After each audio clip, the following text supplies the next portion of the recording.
Petugas Satpol PP Provinsi Sumatera Selatan menjaring 30 laki-laki dan perempuan yang tidak memiliki identitas diri atau KTP. Dua pasangan di antaranya bukan suami istri yang diduga berbuat mesum. Puluhan orang ini terjaring razia kos-kosan dan juga penginapan yang ada di Jalan Dwi Kora dan Trikora Kota Palembang.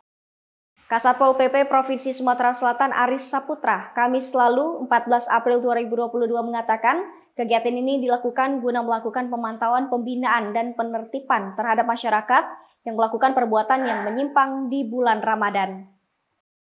Ia mengatakan saat melakukan giat razia ternyata banyak tempat hiburan malam yang sudah mematuhi aturan atau tutup.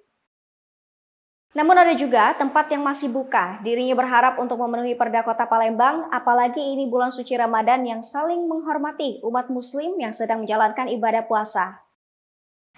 Lanjut Aris, selain mengamankan dua pasangan yang bukan suami istri dan juga 30 orang yang tak memiliki identitas saat Satpol PP, juga mengamankan 268 minuman keras yang tak memiliki izin edar dan jual di Jalan Petanang, Kota Palembang.